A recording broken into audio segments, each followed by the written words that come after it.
Welcome to skill centre competitive exams channel. ఇప్పటికీ మన ఛానల్లో టీఎస్సీ సెట్ పేపర్ కంప్లీట్ అయింది అండ్ ఏపీఐ సెట్ పార్ట్ 11 ఇంగ్లీష్లో ఉన్నాం.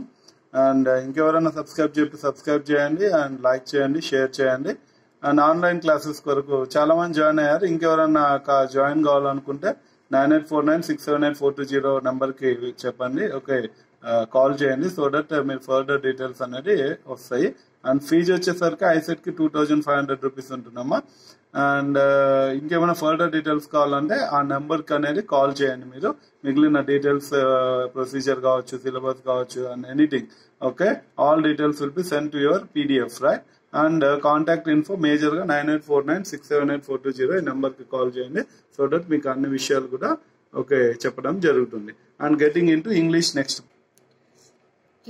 Hi friends, let us continue with fill in the blanks. ఇంతకు ముందు వీడియోలో మనం మీనింగ్స్ చూసాం కదా. Next fill in the blanks. Next part వచ్చేసి fill in the blanks. So here the first blank, money lenders are often accused of dash as they are habituated to recovering by force or threats. So ఇక నేను ఇంతకు ముందు కూడా మీకు చాలాసార్లు చెప్పాను, online క్లాసెస్లో కూడా చెప్పాను. ఎప్పుడైనా మనకి ఫిల్ ఇన్ ద బ్లాంక్స్ ఇచ్చినప్పుడు when we read that sentence మనకి ఆప్షన్ ఏది గుర్తొస్తుందో ఆ ఆప్షన్ ఇచ్చిన ఆప్షన్స్లో ఉందా లేదా అనేది వెతకాలి. ఆ ఆన్సర్ అనేది అక్కడ ఉందా లేదా అనేది వెతకాలి. ఉంది అంటే 100% that will be your answer. So ఇక్కడ ఏమి ఇచ్చాడు? మనీ లెండర్స్ అనే వర్డ్ ఇచ్చాడు. మనకున్న క్లూస్, నెక్స్ట్ క్లూ ఏంటి? dash as they are habituated to recovering by force or threats. To recover by force or threats, అది కూడా మనీ లెండర్స్ ఏమంటారో డైరెక్ట్ మీనింగ్, ఆ సెంటెన్స్ కి మీనింగే ఎక్స్టార్షన్ అంటారు. Extortion means it is a practice లేదా process of obtaining something, especially money or any property through force or threat. భయపెట్టడం కానీ బలవంతంగా కానీ లాక్కోవడాన్ని ఏమంటారు? ఎక్స్టార్షన్ అంటారు. ఎక్స్టార్షన్ అనే వర్డ్ ఇచ్చిన ఆప్షన్స్ లో ఉందా లేదా చూడండి. So first option excursion, exertion, exposition. Fourth option extortion ఇచ్చాడు కదా. So directly fourth option will be your answer, extortion. But ఒకసారి మిగతా ఆప్షన్స్ చూద్దాం. ఎక్స్కర్షన్ అంటే ఏంటి? లైక్ ఏ పిక్నిక్. సో అది కాదు. మనీ లెండర్స్ పిక్నిక్ కి సంబంధం ఏం లేదు. ఎగ్జార్షన్ కంప్లీట్ అవ్వడము, దానికి దీనికి కూడా సంబంధం లేదు. కాబట్టి that is also ruled out. Third option లో ఏమి ఇచ్చాడు? Exposition. Exposition means what? Explanation of something లేదా డిస్క్రిప్షన్. సో మనీ లెండర్స్ అనే బ్లాంక్ కి ఇక్కడ ఇచ్చిన ఆప్షన్ కి థర్డ్ ఆప్షన్ కి సంబంధం లేదు. కాబట్టి 3 రూల్డ్ అవుట్ అయిపోతే ఫోర్త్ వన్ ఏంటి? Extortion will be your answer. Next blank. Let us see the next blank. Once committed to their goals, people work with a missionary dash. First option vision, objectives, zeal, energy ఇచ్చాడు. Once committed to their goal, ఒక్కసారి వాళ్ళ girls కి aim కి commit అయ్యారు అంటే what they will do? People work with a missionary dash. ఆ dash లో రావాలి. కమిట్మెంట్ ఇచ్చిన తర్వాత ఏం చేస్తామని. విజన్ ఆప్షన్ కాదంటే ఆల్రెడీ విజన్, వాడు ఆల్రెడీ కమిట్ అయ్యాడు అని మీనింగే చెప్తున్నాడు కదా. కాబట్టి విజన్ అనే ఆప్షన్ అక్కడ పెట్టలేం. ఆబ్జెక్టివ్ అంటే ఏంటి? నేను ఇందాక చెప్పాను, సబ్జెక్టివ్ కి ఆబ్జెక్టివ్ కి డిఫరెన్స్. ఆబ్జెక్టివ్స్ అంటే ఏంటి? బేస్డ్ అపాన్ ఫ్యాక్ట్స్ కి దానికి సంబంధం లేదు. So they will, when they are having commitment, they will work with what? Lot of interest means zeal. So third option will be your answer. So third will be your answer. Next one, when the going gets tough, the tough get dash. ఇలాంటి questions ఇచ్చారంటే మీరు పండగ వేసుకోవచ్చమ్మా. Answer అక్కడే ఉంది question లోనే. కాబట్టి when the going gets tough ఏమవుతుంది అప్పుడు? the tough get going. So let us see the answer whether going is there or not in the options. First, stunned, beaten, scared. Next, fourth option going ఇచ్చాడు కదా. So going will be your answer, direct question. Next, the 7-year-old boy is legal dash of the huge property. వారసురాలు అంటారు కదా తెలుగులో. So the 7-year-old bye is the legal dash ఏంటి? ప్రాపర్టీకి, of the huge ప్రాపర్టీకి వాళ్ళే వారసులు. కాబట్టి వారసులు అనే ఇచ్చిన మీనింగ్ ఎక్కడ ఉంది? ఫస్ట్ ఆప్షన్ లోనే ఇచ్చాడు. హెయిర్ కాబట్టి అదే మీ ఆన్సర్ అవుతుంది. నెక్స్ట్, హెయిర్ అంటే కుందేలు, హెచ్ఐఆర్ అంటే మన తల ఎయిర్, ఏఐఆర్ అంటే atmosphere. So 3 options ruled out అయిపోతే ఫస్ట్ ఆప్షన్ ఎయిర్ అనేది మన ఆన్సర్ అవుతుంది. Next question. So next 161 to 170 questions computers questions కదమ్మా. So will leave that part and will come for next part 171. Question number 171. సో ఇక్కడ ఏమి ఇచ్చాడు, the officer told his visitors that there was no room for discussion on the subject they broach. Here no room means, నేను మళ్ళీ చెప్తానమ్మా, online క్లాసెస్లో కానీ TS ఐసెట్లో కానీ నేను ఆల్రెడీ చెప్పాను, మనకి one word substitutes, idioms and phrases చాలా ఇంపార్టెంట్. డైరెక్ట్గా ఎప్పుడు అడగడు, ఇలా ఫిల్ ఇన్ ద బ్లాంక్స్లో కానీ లేదా ఇలా సెంటెన్స్ ఇచ్చి కానీ మీనింగ్స్ అడుగుతూ ఉంటాడని చెప్తూ ఉంటాను కదా. So this is the way how they will ask phrases or idioms. అలా సెంటెన్స్ బేస్ చేసుకొని ఇస్తారు కాబట్టి we have to learn more about idioms and phrases. So now will see అక్కడ ఏమని ఇచ్చాడు, officer told his visitor that there was no room. No room అంటే meaning ఏంటి, elbow room అంటేనేమో లిటిల్ స్పేస్ అని అర్థం, అంటే లిటిల్ ఫ్రీడమ్. ఎల్బో రూమ్ అంటే no room, there is no room అంటే మీనింగ్ ఏంటి, దెర్ ఈస్ నో పాసిబిలిటీ అని అర్థం. సో అవకాశమే లేదు అని అర్థం నో రూమ్. కాబట్టి దెర్ ఈస్ నో పాసిబిలిటీ. ఇచ్చిన ఆప్షన్స్ లో మనకి సెకండ్ ఆప్షన్ లోనే ఇచ్చాడు, గ్రేట్ పాసిబిలిటీ అనేది రాంగ్ ఆప్షన్ అవుతుంది. మనకి సెకండ్ ఆప్షన్ లో నో పాసిబిలిటీ అని ఇచ్చాడు కాబట్టి no possibility is the answer. Third option లో that there is no space అన్నాడు, స్పేస్ గురించి మాట్లాడట్లేదు, అది ఫ్రేజ్ ఇడియమెటిక్ ఎక్స్ప్రెషన్ కాబట్టి లిటరల్ మీనింగ్ తో మనకు సంబంధం లేదు. Third option fourth option literal meaning చెప్తున్నాయి, సో దాంతో మనకు సంబంధం లేదు. Second option would be your answer. Next one, identify the correct statement. Active voice, passive voice లేదా డైరెక్ట్ అండ్ ఇండైరెక్ట్ స్పీచ్ ని ఈ విధంగా అడుగుతూ ఉంటాడమ్మా. Let us see this. So ఇక్కడ ఏమి ఇచ్చాడు, కరెక్ట్ స్టేట్మెంట్ ఏంటి అని డైరెక్ట్ అడగాలి. మనకి ఒక వాయిస్ ఇచ్చి కన్వర్షన్ ఏంటి అని అడగలేదు, డైరెక్ట్ స్టేట్మెంటే కరెక్టా కాదని అడుగుతున్నాడు. ఫస్ట్ ఆప్షన్ ఏమి ఇచ్చాడు, MS Subbalakshmi was rendered this song. MS Subbalakshmi was rendered, was helping verb తర్వాత V3 ఫామ్ వచ్చింది. Helping verb and V3 form వచ్చింది అంటే డెఫినెట్ గా it should be a passive voice. But passive voice definitely it should be connected by preposition conjunction, అంటే by అనే word ఉండాలి, లేదు. కాబట్టి ఫస్ట్ ఆప్షన్ అనేది రాంగ్, అది కంప్లీట్ సెంటెన్స్ కాదు, కరెక్ట్ సెంటెన్స్ కాదు. Next, this song rendered by MS Subbulakshmi. Okay, ఇది ప్యాసివ్ వాయిస్ లో ఇచ్చాడు, but once again here one thing is missing. ఏంటి అది, helping verb is missing. This song subject తర్వాత ఆల్వేస్ హెల్పింగ్ వర్బ్ డెఫినెట్ గా passive voice లో ఉండాలి. Subject plus helping verb plus V3 plus by plus object వస్తేనే passive voice complete meaning ఇస్తుంది, కాబట్టి ఇక్కడ అది మిస్ అయింది. So second option also wrong. Third option ఏమిచ్చారు, MS Subbalakshmi was this song rendered. ఇది కూడా కంప్లీట్ రాంగ్, అసలు మీనింగే లేదు.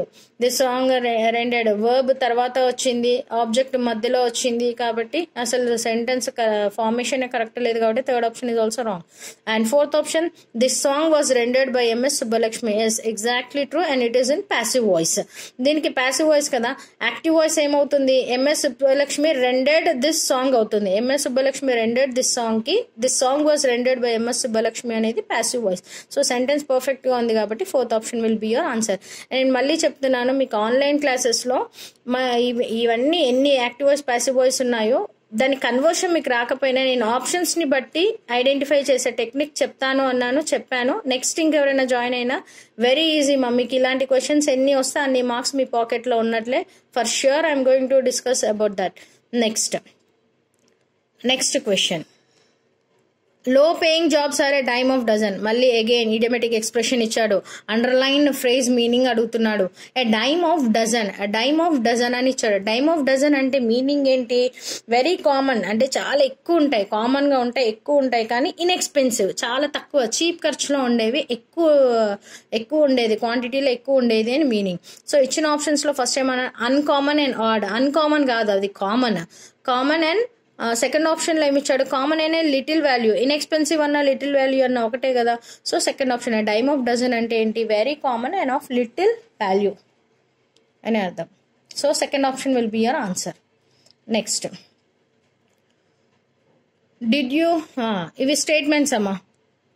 సో ఫస్ట్ వన్ ఏమని ఇచ్చాడు, ఏమంటున్నాడు, did your husband consult you before taking up the new venture. B ఏమంటున్నాడు, no he is on his own. ఇవి కూడా స్టేట్మెంట్స్ కూడా డెడ్ ఈజీ. డెఫినెట్ గా మీరు చెప్పిన టెక్నిక్ ఫాలో అయితే ఇందులో మీరు డైరెక్ట్ గా ఆన్సర్ పెట్టే ఛాన్సెస్ ఉంటాయి. So option A, did your husband consult you before taking up the new venture. కొత్త వెంచర్ తీసుకునే ముందు నీ హస్బెండ్ నిన్ను అడిగాడా అని ఎవరో ఏని క్వశ్చన్ చేశాడు, థర్డ్ పర్సన్. అందుకు బి ఏమంటున్నారు, no he is on his own. కాదు, నెగిటివ్ వర్డ్. ఇక్కడ అబ్జెక్షన్ వచ్చింది కదా నో అని. He is on his own, ఆయన సొంతంగానే నిర్ణయం తీసుకున్నాడు అన్నాడు. That means B means that her husband ఏంటి has his own set of అడ్వైజర్సా? కాదు. Does not believe in God, అసలు గాడ్కి ఇక్కడ దీనికి సంబంధం ఏంటి? సంబంధమే లేదు కాబట్టి ఆప్షన్ కాదు. Is quite independent, is very secretive ఉండాల్సిన అవసరం లేదు. సీక్రెటివ్ అయితే అసలు ఆమెకు తెలిసేదే కాదు, వెంచర్ కొంటున్నాడు అనే విషయం కూడా తెలిసేది కాదు కాబట్టి ఆప్షన్ 4 అనేది రూల్డ్ అవుట్ అయితే option 3 he is quite independent, is on his own అంటే సొంత నిర్ణయాలు తీసుకుంటారు అంటే స్వాతంత్రం ఉంది. దట్ మీన్స్ ఇంగ్లీష్లో ఏమంటారు? ఇండిపెండెంట్. కాబట్టి is quite independent will be your answer. Be implies or be meaning ఏంటి? ఈజ్ క్వైట్ ఇండిపెండెంట్ అని అర్థం. Next question number 175. Don't worry everything will happen as a matter of course. As a matter of course అంటే ఏంటి meaning? మళ్ళీ ఇక్కడ idiomatic expression ఏంటి? Usual or expected thing, ఏదైనా expect చేసిన విషయం అనమాట. సో ఇచ్చిన ఆప్షన్స్లో ఏమి ఇచ్చాడు? At some point of time in future, no, already మనకి ఎక్స్పెక్టెడ్, మనకు తెలుసు అది జరుగుతుందనేది తెలుసు కాబట్టి first option wrong. Automatically, according to once wishes and favourably. ఇచ్చిన 3 ఆప్షన్స్లో చూసుకుంటే మనకు మ్యాటర్ ఆఫ్ కోర్స్ అంటే ఆటోమేటిక్గా వరీ అవ్వద్దు, ఎవ్రీథింగ్ విల్ హ్యాపెన్ ఆటోమేటికల్లీ అనే meaning. As a matter of కోర్స్కి మనకి ఇచ్చిన ఆప్షన్స్లో సెకండ్ ఆప్షన్ సెట్ అవుతుంది కాబట్టి that will be your answer. Next fill in the blank with appropriate phrase కానీ వర్బ్ కానీ ప్రిపోజిషన్ కానీ. నేను మళ్ళీ చెప్పాను కొన్ని ప్రిపోజిషన్స్ కొన్ని వర్డ్స్ తర్వాత కొన్ని ప్రిపోజిషన్సే రావాలి కంపల్సరీ, అవే ప్రిపోజిషన్స్ వస్తాయి. మీరు ఎక్కడ తీసుకున్నా అలాగే వస్తాయి. అవి మన క్లాసెస్లో ఎక్స్ప్లెయిన్ చేద్దాం. ఏ వర్డ్ తర్వాత ఏ ప్రిపోజిషన్ వస్తుందో క్లాసెస్ అటెండ్ అయిన వాళ్ళకి ఈజీగా అర్థమవుతుంది. బట్ నౌ ఇక్కడ పేపర్ ఎక్స్ప్లెనేషన్ కాబట్టి let us go ahead with this. He does not hanker dash sensual pleasures. He does not hanker. Anchor తర్వాత డెఫినెట్గా ఏ ప్రిపోజిషన్ వస్తుందమ్మా? ఆఫ్టర్ అనే ప్రిపోజిషనే వస్తుంది కాబట్టి he does not hanker after sensual pleasures. Hanker after అంటే meaning ఏంటి? Longing for అంటే దాని వెనకబడము. ర్యాన్ ఆఫ్టర్ అన్నా హ్యాంకర్ ఆఫ్టర్ అన్నా ఒకటే. For having longing for something, ఏ దేని గురించి అని ఆశపడడం లేదా జీవితాంతం దాని గురించి పరిగెత్తడం పాకులాడడం అనే మీనింగ్ వస్తుంది. So he does not hanker after sensual pressures అని చెప్తున్నారు ఇక్కడ మీనింగ్. ఫైన్. సో ఆప్షన్ ఏంటి? ఆఫ్టర్. హ్యాంకర్ తర్వాత మిగతా ఏది రాదు, డెఫినెట్గా నీకు ఆఫ్టర్ అనే వర్డే రావాలి ప్రిపోజిషన్ కాబట్టి after is your answer. Next he tried his best to dash his point. ఇక్కడ he tried his best to dash his point, తన పాయింట్ని తను అనుకున్నది చెప్పడానికి చాలా ట్రై చేశాడు అంటున్నాడు. అక్కడ ఆ మీనింగ్ ఏంటో ఆ బ్లాంక్లో రావాలి. సో డ్రైవ్ డీప్, లోతుగా వెళ్ళడమా, డ్రైవ్ క్లియర్గా వెళ్ళడమా, డ్రైవ్ హోమ్, డ్రైవ్ హార్డ్. ఇచ్చిన ఆప్షన్స్లో థర్డ్ ఆప్షన్ డ్రైవ్ హోమ్ అనేది ఇడియోమెటిక్ ఎక్స్ప్రెషన్ కాబట్టి he tried his best to drive home his point అని అంటే డైరెక్ట్గా చెప్పడం కాబట్టి option 3 will be your answer. Next she has been looking forward dash her parents. She has been looking forward gerund ఫామ్లో ఉంది కాబట్టి ఏమవుతుందమ్మా? బీన్ లుకింగ్ ఐఎన్జీ ఫామ్ ఉంది కదా ఇక్కడ. సో ఫార్వర్డ్ తర్వాత కూడా మనకి ఏది రావాలి? కంపల్సరీ ఐఎన్జీ ఫామ్లోనే రావాలి కాబట్టి she has been looking forward. ఇచ్చిన ఆప్షన్స్లో ఐఎన్జీ ఫామ్తో ఉన్నది ఒకటే ఒక option, first option. So to seeing her parents, to see her parents అనుకుంటారు, అది రాంగ్ అమ్మ. ఎందుకు రాంగ్ అనేది మీకు క్లాసెస్లో అయితే జిరెంట్ ఫామ్స్ అవన్నీ నేర్చుకున్నాను, ఫినైట్ వర్బ్స్, ఇన్ఫినైట్ వర్బ్స్ నేర్చుకునేటప్పుడు I can give clear explanation for that. Why not first second option, why first option అనేది. సో ఇప్పుడైతే ఆన్సర్ ఏంటి? To seeing her parents is the right answer. Next, by mistake I took him dash a thief. By mistake I took him dash a thief. Next, I took him అనేది object మధ్యలో వచ్చింది కానీ యాక్చువల్గా took as a, took after a, took like a, took for a, ఇది మన phrase అనమాట. ఫ్రేజెస్లో took as a, took after, took as కాదు, టుక్ యాజ్ ఉండదు. టుక్ ఆఫ్టర్ అని అంటే ఏంటి? ప్రాపర్టీస్ని హైర్ అవ్వడము, అది కూడా కాదు. టుక్ లైక్ అనేది ఉండదు. టుక్ ఫర్ అంటే ఏంటి? మిస్టేక్ అంటే తప్పుగా అర్థం చేసుకోవడం అనమాట. సో బై మిస్టేక్ అని వాడే చెప్తున్నాడు కాబట్టి by mistake I took him for a thief, ఆయనను చూసి నేను దొంగ అనుకున్నాను అనే మీనింగ్ ఇస్తుంది కాబట్టి took for will be your answer. Next, procrastination means to dash.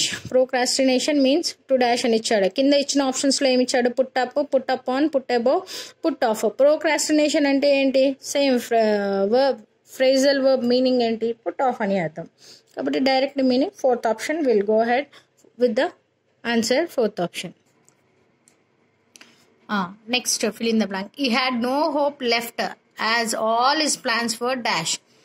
Had no hope అంటున్నాడు. నో హోప్ అంటే నెక్స్ట్ డెఫినెట్గా అక్కడ బ్లాంక్లో ఏంటి?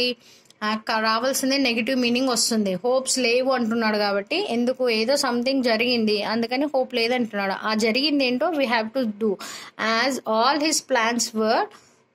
ఆప్షన్స్లో ఏమి ఇచ్చాడు? Turn down, turn up, turn by, turn on, అన్ని ఫ్రేజెస్ టర్న్ పైన ఇచ్చాడు. సో టర్న్ డౌన్ అంటే ఏంటి? రిజెక్ట్ అయిపోవడము, రెఫ్యూజ్ అవ్వడం. టర్న్ అప్ అంటే ఏంటి? అప్పుడే స్టార్ట్ అవ్వడం, అరైవ్ అవ్వడం. టర్న్ బై అనేది ఫ్రేజల్ వర్బ్ కాదు కాబట్టి అది కాదు. నెక్స్ట్ టర్న్ డౌన్ అంటే ఏంటి? కనెక్ట్ అవ్వడం. సో ఇచ్చిన 4 ఫ్రేజెస్లో ఏది సెట్ అవుతుంది అక్కడ బ్లాంక్కి? First option turn down.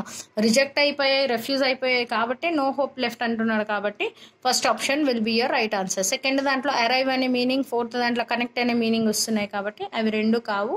Turn by అనేది ఫ్రేజే కాదు కాబట్టి అది కూడా మీ ఆన్సర్ కాదు. Next, the expression to go at it hammer and tongs means go it at hammer and tongs. Idiom expression ఏంటి? దీని expression fight with great energy అని అర్థం. హ్యామర్ అండ్ టాంగ్స్, అదే హ్యామర్ అంటే ఏమంటారు? సుత్తియా సంథింగ్, తెలుగులో సుత్తి అని అనుకుంటా.